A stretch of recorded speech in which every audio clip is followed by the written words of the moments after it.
Hey BookTube, I was right in the middle of showing you some books when I got interrupted, and I have not been able to continue until the next day, so I'm just going to edit these together, the video I made yesterday, and then I'm going to continue the haul for today. So the haul for today, I'm going to continue with showing off Pax Britannica, the box set, The Find of the Day, 3 volumes, from James Morris, who now goes by Jan Morris. And you got Heaven's Command, Pax Britannica, and Farewell the Trumpets, 3 volumes. And I was going to show you one volume. These are published by Folio, and I was going to show you one of the volumes just to see how Folio makes their books, which I've never actually seen before because they're always so expensive. But they were made on very nice paper, and you can see very nice end pieces. Well, and they're full of images and illustrations, and with very nice quality binding and paper. Let's see if I can find another illustration here. There we go. So and it's all throughout every volume. Wonderful, wonderful find, and I hope that it's good reading, because there's 3 volumes of that, and so I'm quite excited to get to it. And if you see, you can tell the box set also has a illustration all along. So that's Pax Britannica series, a 3-volume history trilogy of the the British Empire from the beginning to the end. And now we move on to the classics that I always seem to pick up and buy when I'm out shopping for used books. And I think I'm going to start on this end here. We start off with an old Penguin classic, Leo Tolstoy's shorter works, including the Cossacks, and then it also includes the Death of Ivan Ilyich and Happy Ever After. And this is a new translation when this was published by Rosemary Edmonds, Rosemary Edmonds, which she has done a lot of translating for Penguin Classics before. I think I believe her edition was the Old Anna Karenina and War and Peace as well.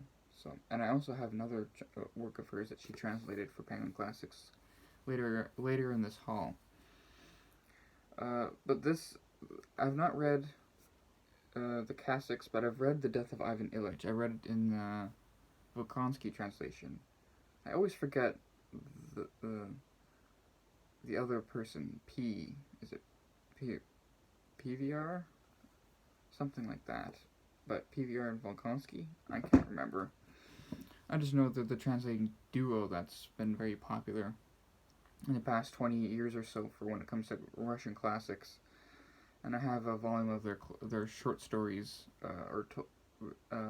written by Tolstoy. And that's where I've read The Death of Ivan Ilyich before. So it's good to get another translation of that, and then some other stuff that I have not read before from Tolstoy. And moving on, we got lots of Penguin Classics and a couple of Oxfords, but this one is also a Penguin Classic. This is The Confessions by Jean-Jacques Rousseau, and this is actually fairly thick, and this was a great find.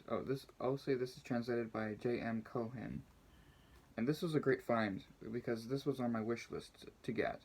I've got quite a few of Rousseau's works, including in multiple translations, but The Confessions is always an elusive find because anthologies or collections of Rousseau's works usually don't include this in the entirety, because, well, it's fairly long.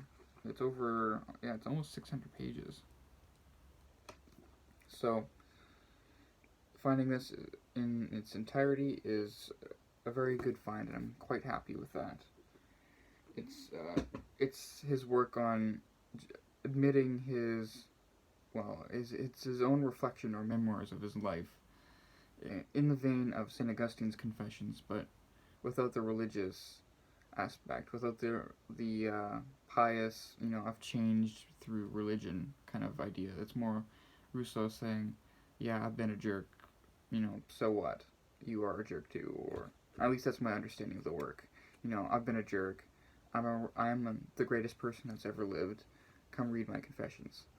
And of course, that kind of example of laying everything out on the table, or supposedly so, has been an influential motif or influential way of writing memoirs ever since. So that's why that's an influential work and why it's a classic. Next we have La Fontaine, Selected Fables, translated by Christopher Wood. This is translated by Christopher Wood, but it's introduced, and the notes are by Maya Slater. And this is a French work of Fables, one of the French fablists and poets. And this is selected. It says on the back here that it translates 110 of the 240. And this was another book that I've been wanting to read from my Western Canon reading list. But I wanted a complete volume. But now I'm not so sure if I really need a complete volume. Maybe this selected will be enough. It'll choose some of the more popular ones or the more interesting ones. And it's translated in verse, and as you see, we got the French on this side, and the English in this side. So it's a dual language edition, which I'm not totally fond of, because it means that the thickness of this thing is deceptive. You're only actually getting half of what you actually think you're getting, because I believe this is 300 pages, so only about 150 of those are actually translated fables that I can read, not including the introduction and notes. But I'll take what I can get. It was cheap, and if I like the selection of fables, or if I find that I'm missing something, then maybe I will go out and purchase a complete volume. Next is a double. This is Boccaccio's The Decameron. I actually have another edition of this. I have that newer version, the one with a really stark cover of like the nude woman on the cover and then on the spine is completely yellow with that red dot. I can't really show you on the back, but because it's not showing, it's hidden behind some books. But then this is another translation. This is the Oxford translation by Giuda Waldman, and it's introduced with notes by Jonathan Usher. So that's another translation. Nice fat little mass market. Always nice to have multiple translations of classics. So there's that. Moving on, we have another vein of penguins. This is we have 2 volumes. I'll put these two together. 2 volumes by Denis Diderot, or is it Diderot or Diderot? I don't know. It's French, and I don't know French, so excuse my terrible pronunciation. But if you've watched any of my videos, you should be aware of that already. But then we have The Nun by Diderot, and then we have Jacques the Fatalist, and they're both quite thin, and they're fiction works by this author. I have the other Penguin classic that collects 2 of his novellas. Was it Rampart's Dream, and I forget the title of the other one, but it's in a one volume edition that I found previously. But the Nun is translated by Leonard Tancock, and then Jacques the Fatalist is translated by Michael Henry with an introduction and notes by Martin Hall. And the sense that I got from this one is like a religious comment, or it's a novel that's commenting on the religious aspects of the France of his period.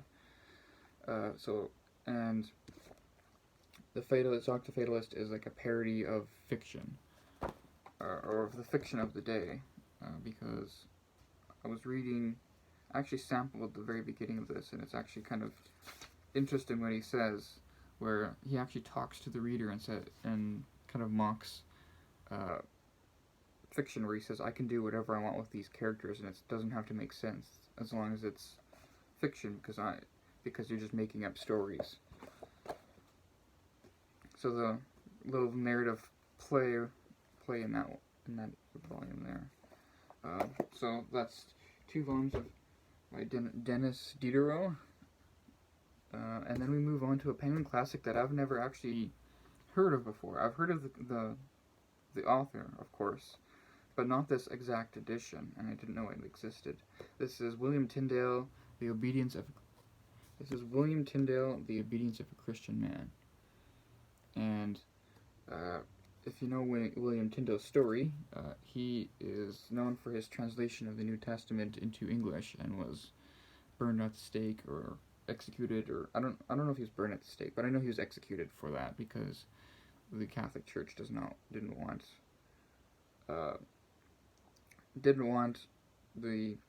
the Bible written in anything other than Latin, because then the lay people would have an increased chance of reading it.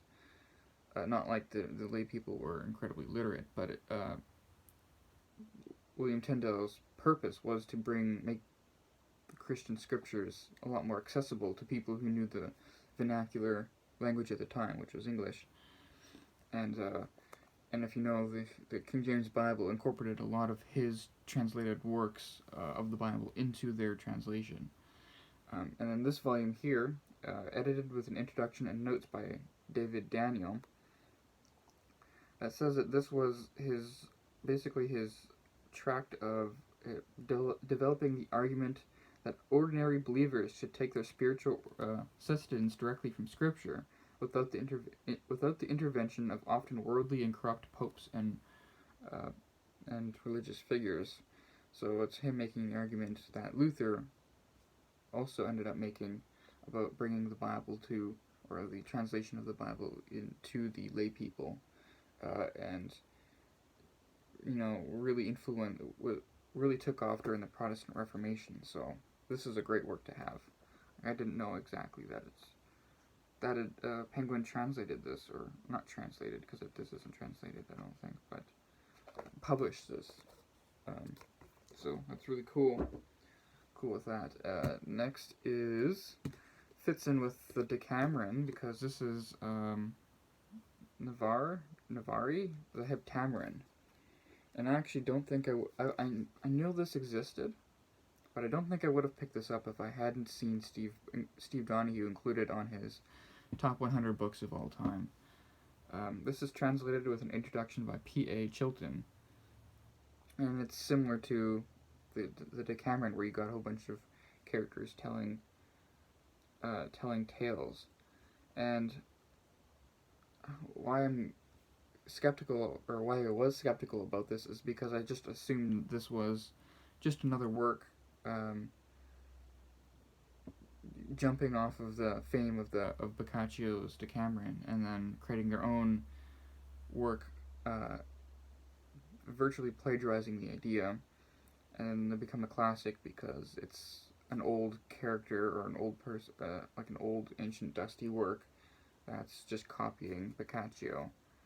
And I didn't think this had any merit other than its reference to, or its parodying or copying of the Decameron. So I didn't think it was anything of interest, but apparently Steve thinks it's worth reading as a work on its own, so I'll give that a try. Next we have an author I've actually never heard of. It's another Penguin classic, and this is a bit surprising to me because I thought I was fairly knowledgeable about what Penguin Classic publishes for the ancient Greeks and Romans, but this is Marcellinus, the later Roman Empire. Ammianus Marcellinus. I'm butchering that, but I'm doing the best I can here. This is selected and translated by Walter Hamilton with an introduction and notes by Andrew Wallace Hadrill.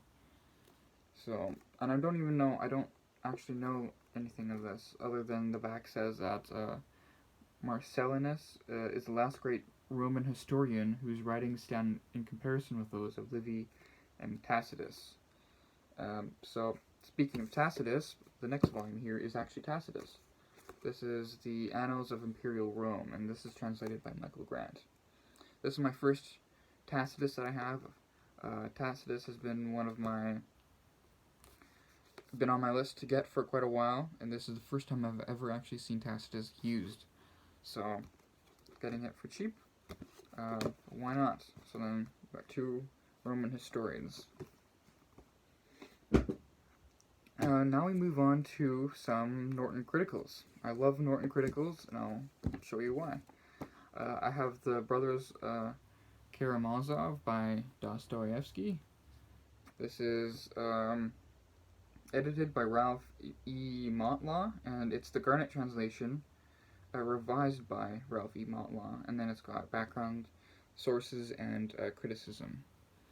And what Norton Criticals do is they give you the entire work, but then in the last half of the book, or in the last section here, let's see, I think I'm almost to the end here, yeah, we're about halfway in. You get sources and criticism, so essays on the book, and then sources that inspired the book. So, for example, the Brothers Karamazov, we got a lot of letters from Dostoevsky's letters, and then selections from his notebooks and diary. And then we got a whole bunch of criticism that critics actually writing about this work, which is about 100 pages in its own right, which is why I love these editions so much. Because once you're done reading the book, you can enter into a conversation about how other people have written about the book. So, and this one doesn't include a whole lot of notes at the very bottom, but yeah. So, and then what's interesting about this is that Norton is certainly going to be publishing a new Norton Critical edition of the Brothers Karamazov, because Michael Kratz, I think last year, published a translation with Norton, a nice big hardcover of the Brothers Karamazov, a new translation, and usually it's those translations that they incorporate into their Norton Classical line, maybe a year or two later. So you can be on the lookout for that. And the other next two Norton Criticals actually go in as a theme. We have the Histories by Herodotus, edited by Walter Blanco and Jennifer Tolbert Roberts, and translated by Walter Blanco. And then we also have Thucydides, the Peloponnesian War, translated by Walter Blanco and edited by Walter Blanco and Jennifer Tolbert Roberts. So we got the same editors and translations for these two works. I don't actually know about the Herodotus volume, but I know that when I took my classical Greek history course, Thucydides, this volume translated by Walter Blanco, was recommended by my professor. And the weird thing, though, is, as you can tell, the Thucydides volume is quite a bit larger. So it's I've read both of these before. I've read Thucydides, was it earlier this year, and then I read Herodotus last summer. So, but I'm always looking out for more translations, and I love Norton anthologies. Like I said again, they got the critical sources in the back. So we got two classical Greek historians in Norton Criticals. And then the next book is one of the major finds of the day as well. Not as big as the Pax Britannica box set, but this one is pretty big too. This is Jules Verne's 20,000 Leagues Under the Sea, and it's translated by Walter James Miller and Frederick Paul Walter, and it says, the completely restored and annotated edition. And what's so amazing about this is because Jules Verne has had a very spotty publishing and translation history. So usually the translations are notorious, like when Jules Verne was publishing in the 19th century, his translations are notorious for being very bastardized versions of the original French text. and those are the translations that people have been reading for so long, and they're easily reprinted because they're in the public domain now. But in the past 20 or 30 years, it's been new translations of Jules Verne's works based off of the actual French texts have been coming out, and I've been holding out, buying them brand new and looking for them used. So I only have, I only have one edition of Jules Verne, and I think it's the Journey to the Center of the Earth, in a translation from the 60s. And this one is a translation from the 90s. It's a big hardcover of 20 Leagues Under the Sea, and it's got annotations. As you see at the very bottom there in a small text, this is all annotations. I don't see why this book would need annotations if it's considered basically a 19th century thriller, but I don't know, maybe the translations will be interesting, or the notes will be interesting. And the most interesting thing for me is that this edition here is published by Naval Institute Press, which doesn't sound like the type of press that would be publishing a work by Jules Verne. And I guess maybe you can draw the line of, like, this is a nautical press publishing a work that's famous for its, I don't know, takes place at sea. So that's the connection that I can see. I've never actually read this before because I've been holding out to actually read a modern translation of it. So I'm very pleased about this. It's actually a massive, oversized hardcover too. So that's Jules Verne. Now we move on to this next stack here, and then we have my last two Penguin Classics, and they're part of a set. It's the Penguin Classics translation of the Brothers Karamazov. We got Volume 1 and Volume 2, and they're both translated by David Magershak. Oh, so I was wrong. I thought this was translated by Rosemary. Who is it? Rosemary something? Rosemary Edmonds. There we go. I thought she translated this too, but I'm wrong. It's David Magershak, which I've actually read his translation of the Tolstoy's Anna Karenina, which is published by Signet Classics, which is actually a good translation. I liked that translation. So we got Volume 1 and Volume 2 of the Brothers Karamazov. And what's interesting to me is that the image here used for Volume 1 is actually now their current image, or at least it was for a while, their image for their new edition of Crime and Punishment, the Macduff translation. So they use that same image. It's a painting called The Student by Laura Chenko. Now, so they initially put it onto the Brothers Karamazov Volume 1, and then they put it onto Crime and Punishment, which I would say is more of a suitable cover for the Crime and Punishment than for the Brothers Karamazov. But yeah, 2 volumes. Nice to find both of them. Next is a novel. This is a novel I've actually wanted to get for quite some time, but I've always just been holding out to find it used, and for some reason I've never found it in a used edition, or at least in a used edition that wasn't a moldy little mass market paperback. So this is A Clockwork Orange by Anthony Burgess, and this is a very nice edition. It's tiny, but I love that cover. It's a very distinct cover, and it's basically brand new. Like it doesn't seem like someone's ever read this before because of the spine is still quite stiff. And so I'm quite pleased with this find. It's one of the few novels that I've actually, or at least non-Penguin Classic novels that I've found. And this other volume also is another non-Penguin Classic volume, or novel. This is Mikhail Sholokhov, The Dawn Flows Home to the Sea. And if you know the history of Russian classics, Sholokhov wrote A Quiet Flows the Dawn, which is actually a big fat volume, which is, when it was smuggled out of Russia, because it wasn't allowed to be published in the Soviet Union, Russia, or the Soviet Union of the time, it was translated into English and published as 2 volumes in English, and the first volume was called "And Quiet Flows the Dawn," and then it was the second volume. It was called "Dawn Flows Home from the Sea," which is what this edition is. And for some reason, that is the remaining translation to this day. It's the only popular translation that's available to this day, and Penguin Classics only publishes Volume 1. So Quiet Flows the Dawn is the only edition that you can get. It's like 400 pages or so, 300, 400 pages, published in the Penguin Modern Classic line. But then this Volume 2 has gone completely out of print, which I don't understand at all.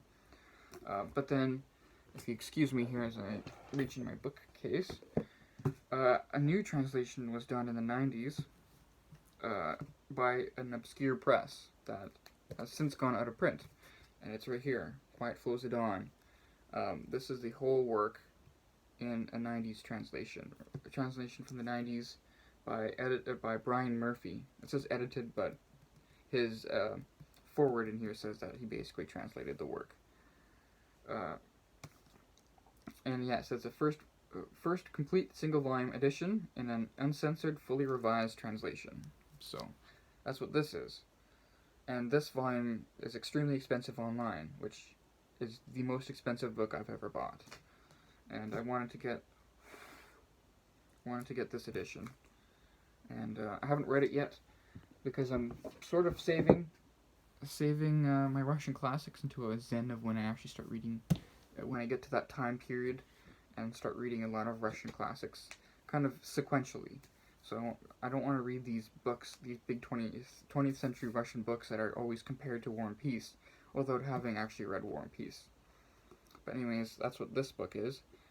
This Volume 2, that's out of print, so I thought this was a really good find until I found out that the back page has been torn off. I think it's the back page. I don't know if there's more pages that were ripped out, but it's 686 pages in. So I don't know how many pages are missing here, but I'm going to keep it anyways as a placeholder until I can find maybe a better edition of this. Just to compare translations and to see, just get a little bit of a glimpse of the English printing history of this novel. And next we have Machiavelli, but it's not just the Prince, it's the Prince and the Discourses, and this is introduced by Max Lerner, and this is Modern Library College editions. So they have them both in one volume, the Prince and the Discourses. And from what I understand, translations they don't credit the translations until the very middle here. So we got translated from the Italian by Luigi Recchi and revised by E.R.P. Vincent. So that's the Prince in here. And the Discourses is translated by someone else. Let's see. There it is. Translated by Christian E. Detmold. So I got this volume not for the Prince, but for the Discourses, because I don't have a physical copy of the Discourses. So Machiavelli wrote the Discourses on Livy, basically his commentary on Livy, where he expounds a lot more on his own idea of politics and literature of the day through his commentary of Livy. And this author, this introducer, Max Lerner, argues that the Discourses has been unfairly neglected in the work of Machiavelli, at least in the time of this printing here. And this is my 4th translation of The Prince, and I really don't need so many editions of The Prince because I've compared my other 3 translations on my bookshelf, and the variations are very little. It doesn't look like Machiavelli is a very difficult book to translate. So having multiple editions, you're more or less going for the introduction and notes, more than you are going for a special translation. So that's that volume. I'm quite happy with this next volume. This is also quite a happy find. This is the Politically Correct Ultimate Storybook. So these are politically correct fairy tales retold to fit modern sensibilities. As in, this is comedy. This is supposed to be humorous. So and this collects 3 volumes. The very first volume was a huge bestseller in the 90s. It's the politically correct bedtime stories, and so you got like Little Red Riding Hood, Rumpelstiltskin, the 3 Little Pigs, Rapunzel, Chicken Little, Snow White, Jack and the Beanstalk, but they're completely retold to make them what we would call today, make them woke. But back then they were called politically correct, so they were like feminist, and like Snow White is a feminist, and she ain't gonna be told what to do by any man and whatever, and the author makes a whole thing of apologizing if he offends anyone for being ableist, or whatever the ist that you want to say, that you want to put in there. And it's really quite, it really works quite well, because the books end up having their own kind of charm. Where is it here? Here's the very end of his introduction of the very first volume. He says, "If, through omission or commission, I have inadvertently displayed any sexist, racist, culturalist, nationalist, regionalist, ageist, lookist, ableist, sizist, speciesist, intellectualist, socio-economicist, ethnocentrist, philocentrist, heteropatriarchalist, or other type of bias as yet unnamed, I apologize and encourage your suggestions for ratification. In the quest to develop meaningful literature that is totally free from bias and purged from the influences of its flawed cultural past, I have doubtless made some mistakes." And then we go into the actual stories in here, which are they're really gems of comedy, written comedy. It's great. They're thoroughly entertaining to read. So that's that volume, and we move on to a completely different register. We have a Hacket volume. If you're familiar with Hackets, they are some of the most boring reprints of classics that you'll ever find, but they're usually done and published for college works, like for college textbooks, and they usually have really good scholarship and really good modern translations. So this volume that I have of Hacket is 5 texts on the medieval problem of universals. And this is translated and edited by Paul Vincent Spade. And we have Porphyry, Boethius, Abelard, however you pronounce his name, Duns Scotus, and Occam. So it's a slim volume of the medieval controversy of universals, which I don't fully understand, but all I know is that it was a fierce debate, the most significant debate that comes out of medieval philosophy. And he makes a short volume kind of collecting different perspectives on that topic. And he tries, and in his introduction he tries to actually give an example of the different sides, but I didn't understand it, so I'll have to read that again and try to make sense of it. But as you see, it's quite a boring volume, like completely gray. Some of the volumes don't even have any description on the back. It's just all around an ugly volume, but that's the normal Hacket way. They publish not for looks, but for scholarship and for annotations. So that's this volume. Next, we have a book that I've actually had my eye on for quite some time. There was a time in my life where I was buying a lot of used books on thrift books, but because I'm in Canada, shipping is extremely expensive to get thrift books to ship out here into Canada. So I've stopped doing that once I found out that it was costing me far too much money when I went into exchange rates. But now I actually found one of those books that I've been looking at for quite some time, and this is Medieval Russia's Epics, Chronicles, and Tales. And this is a revised and enlarged edition, edited by Serge A. Zenkovsky. And it's quite a chunkster. It's exactly what that is. It's an anthology of medieval Russian works. And I read the short part of the introduction of this work, and the medieval period for Russia is considered considerably different from what we consider the European medieval period. So for medieval period, we consider it around, say, 300 or 400 to 1500.